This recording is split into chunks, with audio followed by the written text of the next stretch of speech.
We just got done watching Lucha Underground episode, 27? 27? Episode, whatever. Episode that came out on Thursday. Episode that came out this week. There's your answer. And it was headlined by Rey Mysterio versus PJ Black. That should be all you need to know to figure out the episode. See.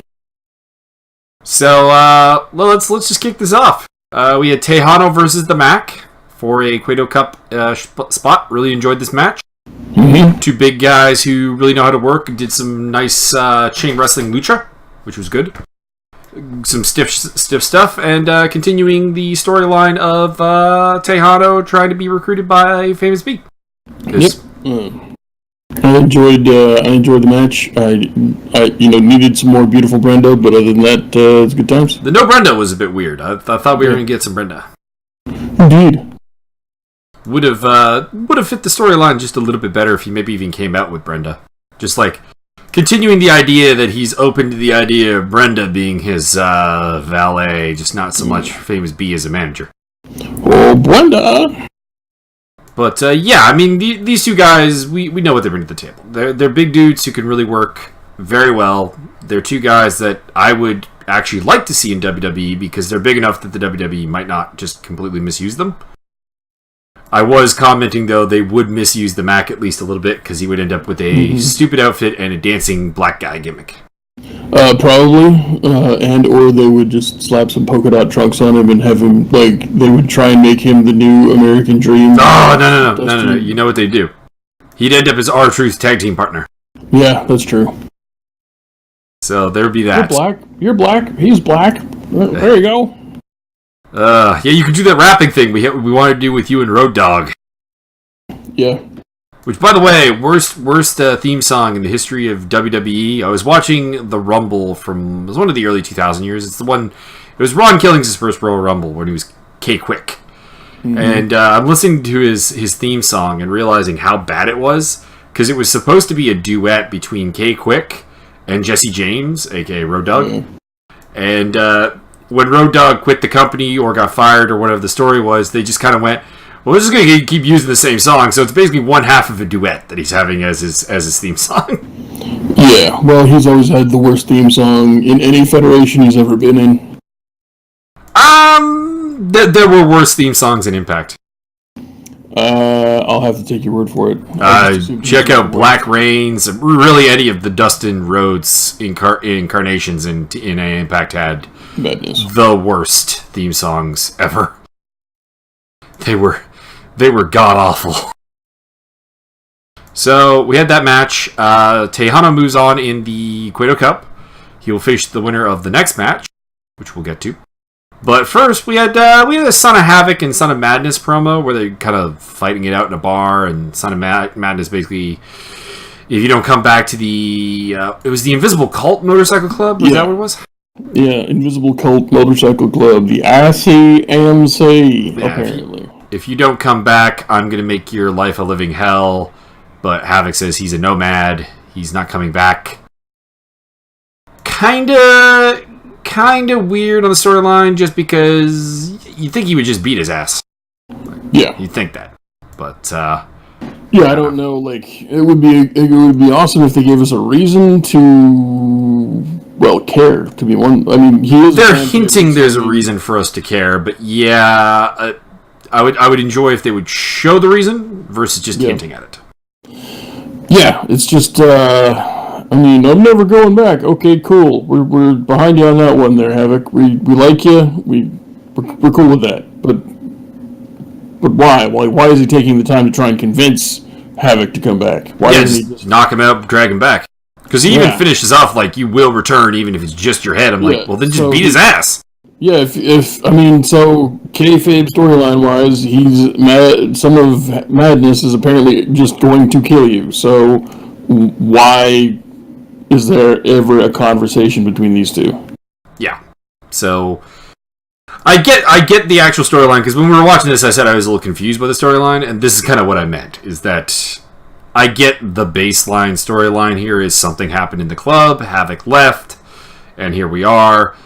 It's just, okay, if Madness is here to reclaim the colors or whatever, why is he just not, killed? Already did that. Basically.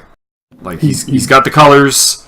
Yeah, he lost the match, he grabbed the guy's vest, he took off. Is that not the end of the feud? Why? Kind of really, yeah. Like, if you're not interested in bringing him back, then that's the end of the feud. And if you are interested in bringing him back and you don't care if he's alive, kill him.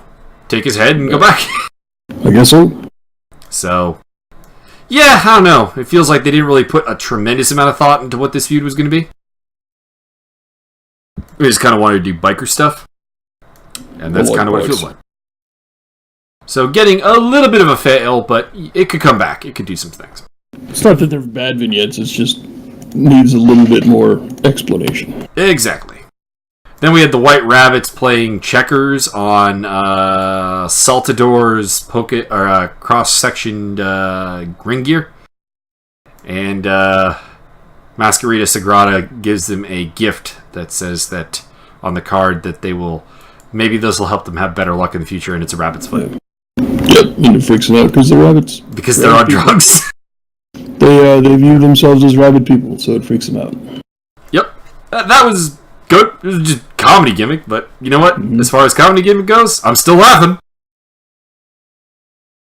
Then we had Pentagon Dark versus Drago.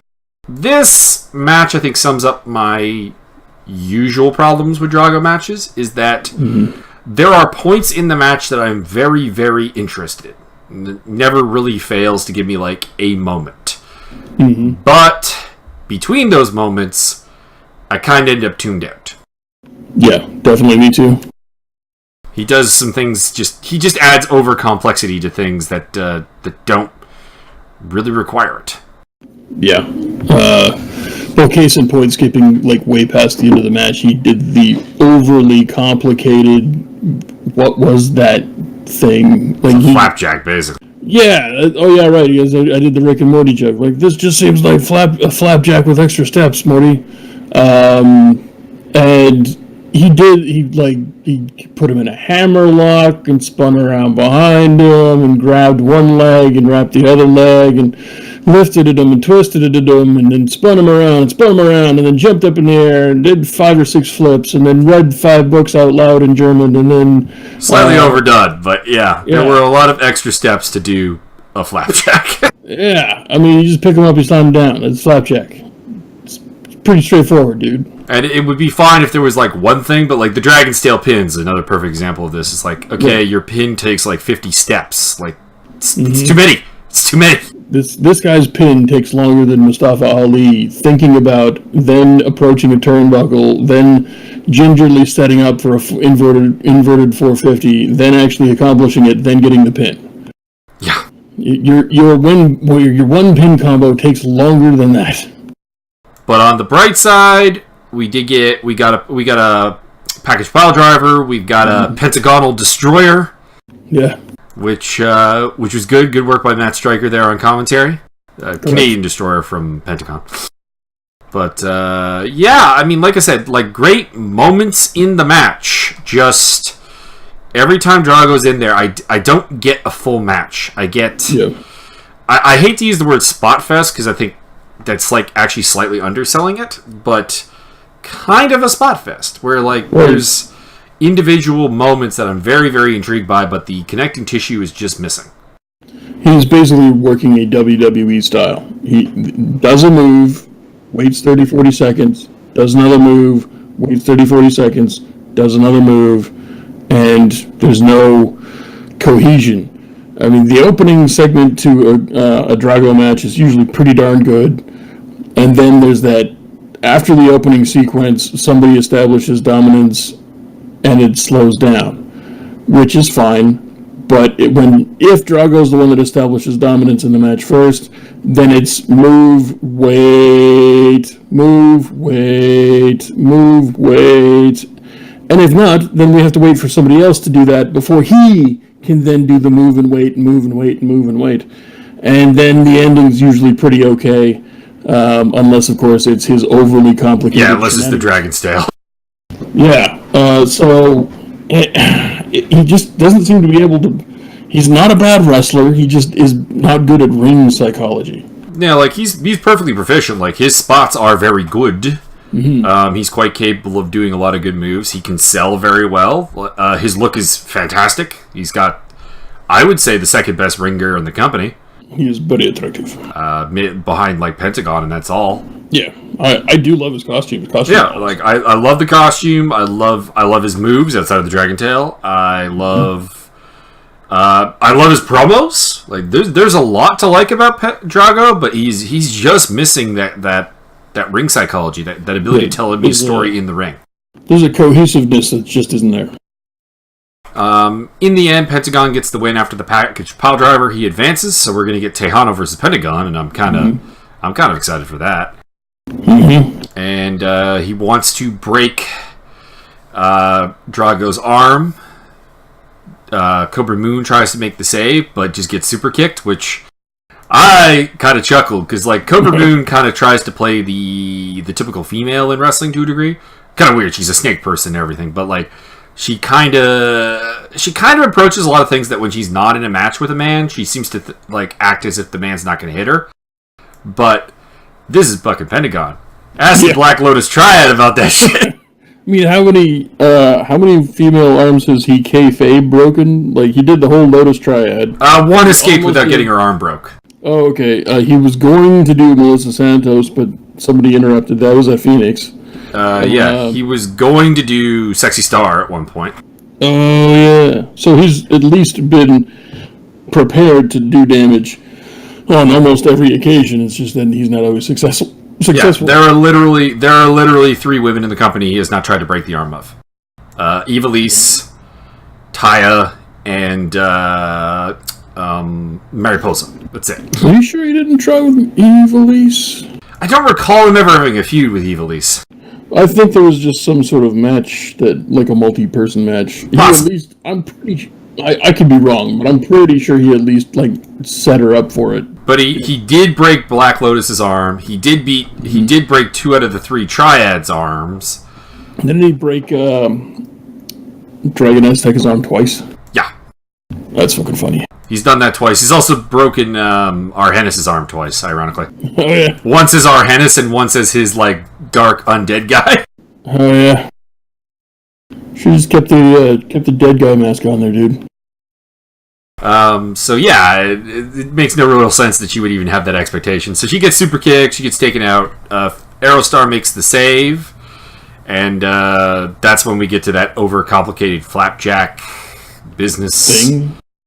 And Aerostar gets his arm broke. I'm gonna call it the Scorpion Pancake. Nah.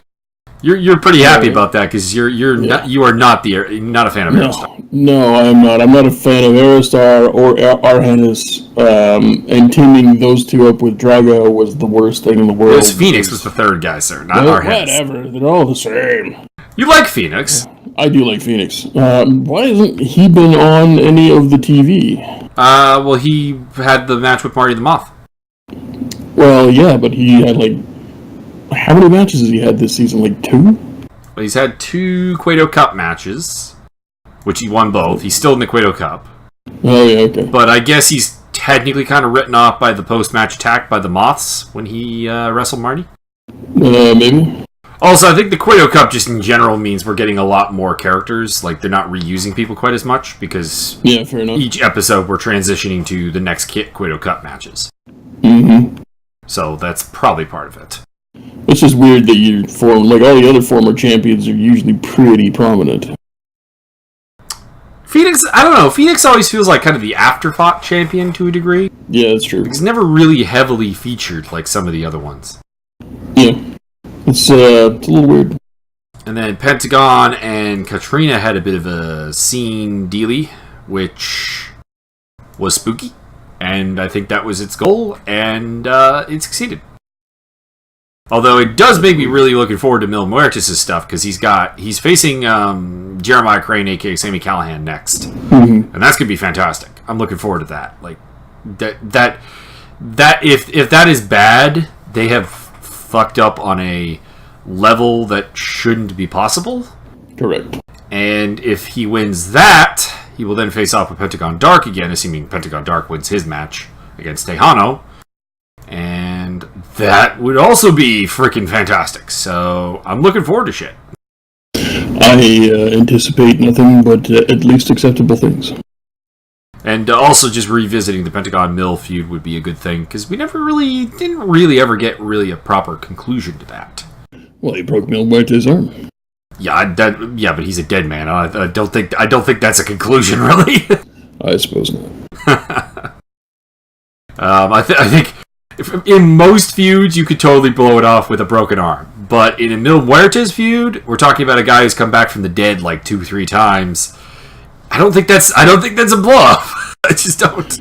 Well, that's just that's like your opinion, man. It is my opinion. And then we had our main event, PJ Black versus Rey Mysterio. You had a good point about this, about why you don't like matches like this. Yeah, there's no point. We already know that Rey Mysterio will be facing Johnny Mundo for the title in 75 weeks or whatever. 4 weeks. 72,000 weeks. And so we know that Rey Mysterio has to be booked to go over in this match. You don't. Well, I would like to clarify. We know that because this isn't WWE, that Rey must go over. Yeah. It makes no sense, booking-wise, to squash the challenger and make the challenger look weak ahead of a title fight, especially since you've spent all this time hyping up how much of a threat he is to the title. And they've done a fantastic job of it, to be clear. Yeah. So, why did this match even happen? It was. I don't understand. I mean, it was to justify Benjamin Cook as like the manager / representation for the Worldwide Underground. Like, look what he did. He got you a match with Rey Mysterio. The thing is that PJ Black had just lost a Cueto Cup title or tournament match. Realistically, getting him like a main event match on the following show against like even say Dragon Azteca would have been a pretty decent, get. And those two could have had a good match, possibly elevated both of them a little bit, and the same general thing would have been achieved without having to have put together Rey Mysterio in a match that he's going to win. Yeah. That being said, really enjoyed the match. I enjoyed some of PJ Black's ability to do interesting things with just submission holds. Mm-hmm. We kind of think of him as just a high flyer, but one, pretty big dude, and two, he can do some power stuff, and it showed off here, as well as that creativity with his just submission holds and things. There's more to him than I think we generally assume. Yeah, I would agree. I enjoyed the match right up to the ref bump, and then it all went via text, some fucking wrestling match by the numbers textbook they've got in the back that they obviously refer to occasionally. And the WWE doesn't do matches any other way. So it became, after sort of being turned off by the WWE lately, this was just an example of why I don't enjoy some wrestling. Mm-hmm. Do the ref bump. Then the Worldwide Underground comes down. Then not enough people come down to help Rey. Then they beat up the help. Then they beat up Rey some more. Then Rey kicks out because he has to win. And then somehow 3 guys get chased off by Azteca with a chair. Yeah. One guy with a chair versus 2 dudes and the best female wrestler on your roster. A woman who, if I may be blunt, I'm pretty sure is actually larger than Azteca. Yeah. Because there was a bit where she trips up Azteca and does I can't remember what she did. She did like some kind of just slam move, kind of generic thing. But doing that, I kind of realized, I think Aztec is actually smaller than Taya. So yeah, it's just, it didn't make it, well, it's not that it didn't make any, the whole, having the match period didn't make any sense. Yeah. Having this finish was so extremely generic that I just can't enjoy it. Mm-hmm.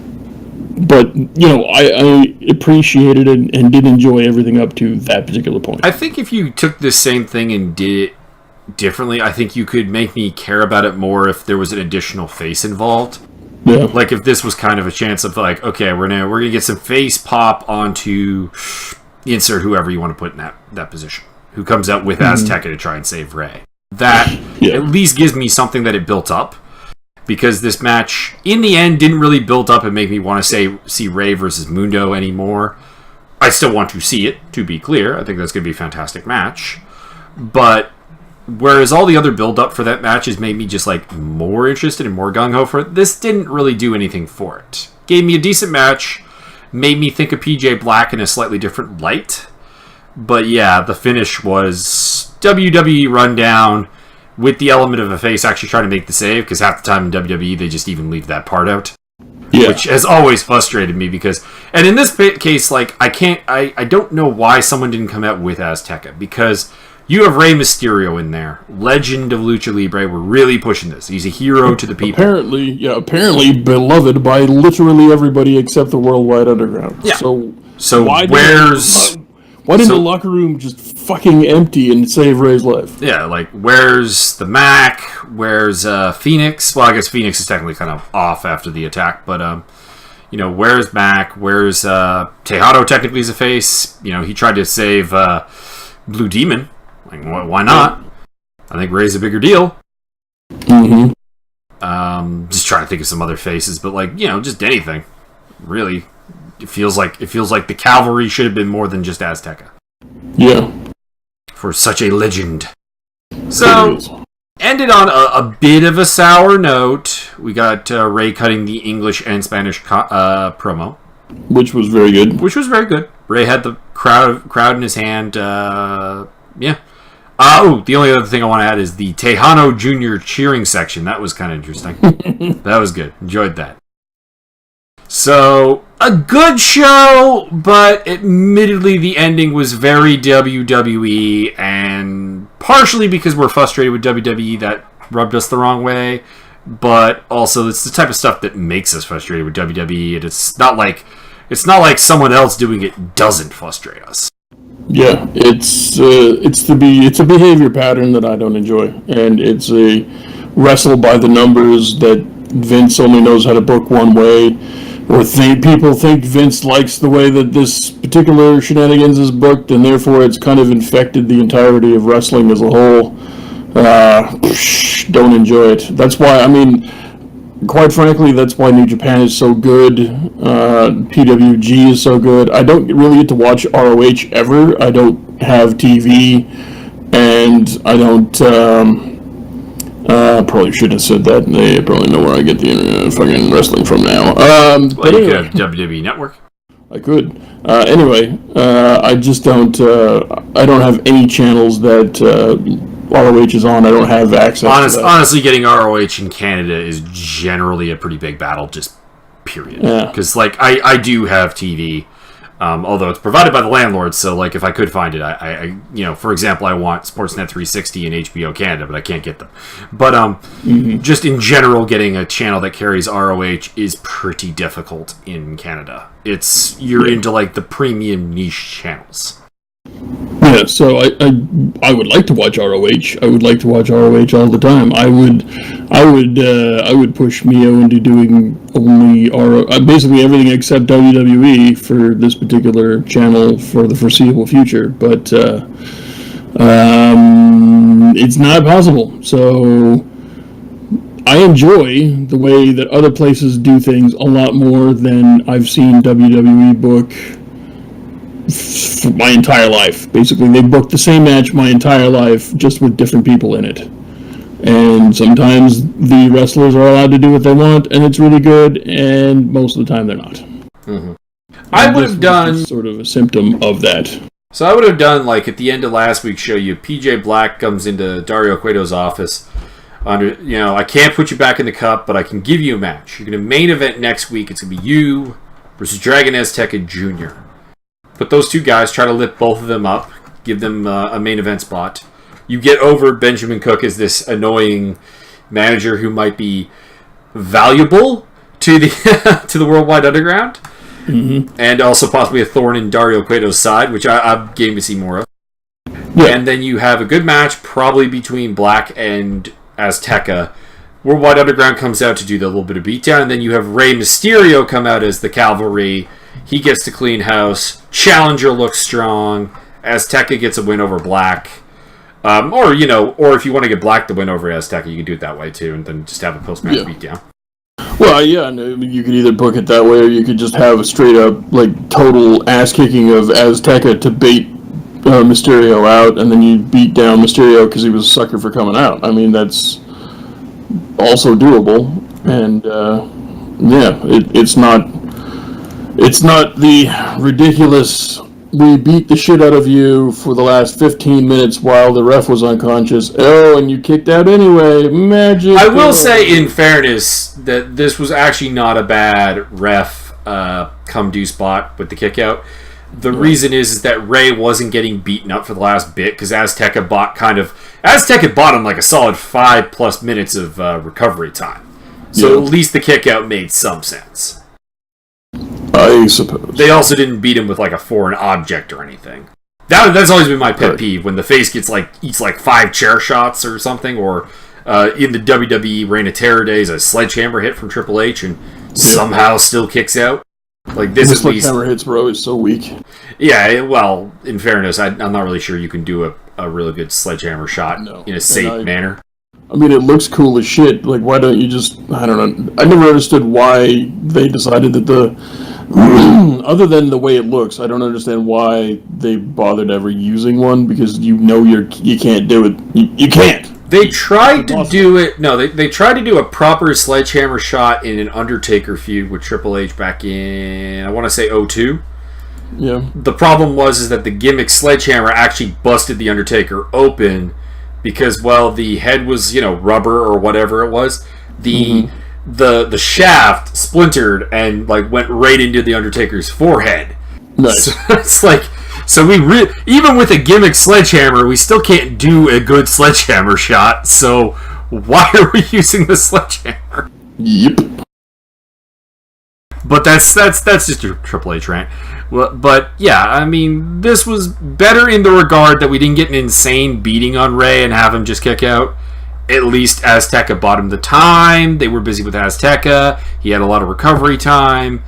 So better work there. But still predictable. Like, you could call every element of this post-match, or of the ending of this match.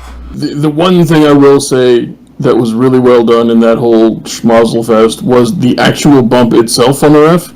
That was they had the perfect spacing, they had the perfect timing, the perfect amount of impact. It all looked credible. It didn't seem staged. Did not seem staged. It just seemed like the ref was in the wrong place at the wrong time. And I thought that was really good. And then as soon as I was like, oh, nice! Oh, wait. I know what's coming next. You can almost time it. I would have kind of enjoyed... Mundo came down and did a 2 count. I would have kind of enjoyed if he did a 3 count and Ray got up to celebrate, and it's like, nah. Good, and then super kick him in the back of the head. I win! Yay! Whack! I mean, that would have been a little bit of the dumb face syndrome, but it would have been understandable dumb face syndrome. Not like WWE does, where it's like, the face always has to be retarded for some reason. Correct. But, good show, but sour ending. We're waiting on for next week, which should be pretty good. I'm not really sure what we're getting. I should be able to figure it out by the Cueto Cup, but I don't have the bracket up. Who knew? I'm going to be out of town, so don't watch it without me, you scumbag. I won't. So we'll probably do a Lucha double feature next week, because I'm out of town between Thursday and the Tuesday after that. I'll be back. So, yeah. Yep, we'll kick butt then. Gonna do a G1 Climax Day 1 review tonight, I believe is the plan. I think so. We'll probably watch Day 2. Not sure if we'll get the review done, but maybe. Don't want to promise what we don't deliver. And so that's next up on the card. And then I'm gonna watch Raw this week and see if it's any good, and if it can rebound, maybe we'll do ourselves some Raw recaps, but no promises. And we'll watch SmackDown. If we wanted to recap that, we'll do that, and we'll have the usual NXT and 205 reviews as well. Correct. Because those shows don't anger us right now. Also correct. I'm also going to give watching GFW a try and see if the current direction is particularly good. I've just not necessarily heard very good things. Yeah, I've not heard good things either. I'm just waiting for like anybody to go, hey, you should, like anybody in the wrestling podcast sphere that's saying, hey, it's really good right now, you should watch it. But I've heard nothing. Apparently, I haven't been listening to Steven Larson that much, but the last time I listened to Larson, he was just not in favor of it. And he used to be a huge TNA mark, apparently. Yeah, I've not heard. Well, in fairness, him being a TNA mark would mean I don't necessarily trust his opinion on the current product, because he was a mark for it when it was fucking terrible. But yeah, I just haven't heard anyone say anything really good. So I mean, if you want to leave in the comments down below and say like GFW's really turned a corner, they're really doing some good stuff, that'd be great. I also don't really want to support the company because of the whole Hardy thing, because yeah, that's getting just ridiculous. I don't understand what GFW / Anthem Sports thinks they're going to get out of refusing to sell the broken gimmick, because I don't believe they have the rights to actually use it without the Hardys. I could be wrong on that, but like I don't believe they can use it. If they did use it, it would be bad, because without the Hardys, it's become second rate. It's kind of like, well, it's fake Diesel and fake Razor, basically. Yep. We own the gimmick, even if the guys are gone. We'll just redo it, but I don't think you could make it work. Just get Eddie Kingston to do it. Eddie Kingston can do anything. Oh, well, it's Eddie Kingston's awesome, but Eddie Kingston I don't think is with the company anymore. That's also possible. I might be wrong on that, but I don't think I've heard of him doing anything in GFW in a while. So it could be an injury, but I think he's probably not with the company. But because they were cutting all that talent, so I mean, I can't imagine they resigned him and let everyone else go. I would. Well, that's because we're Eddie Kingston marks. Correct. But I understand that his popularity is significantly less than the guys they let go. So I don't see that working. And just to continue the thought, I think like the Hardys are willing, I would think, to pay a reasonably good amount of money and just name the price. And if the Hardys are going to pay for it, you can resolve this whole thing. And if the Hardys don't want to pay for it, you can say, well, we wanted this much money, we thought it was reasonable, and the Hardys wouldn't play ball. And then you kind of, you save face and kind of move on, because right now there's, as much as you legally have the right to hold the Broken Hardy deal up, because you do own the rights to it and whatever, and it doesn't mean that you should. Like, there's a lot of things you legally can do that you should not do. Legally and advisable are two different things. Also correct. Because I think you're just creating a lot of bad will the way it's going right now. That's my 2 cents. So, Ed Nordholm, if you happen to ever listen to this, name the frickin' price and then just sell the gimmick and get done with it. Correct. So it's not like you don't need the money. Anyways, that's all I got. You got any rants you want to go on? Because I kind of went on. I did all mine. Alrighty, that is all. So join us next time, and in the meantime, get the hell off of Byron's lawn. See.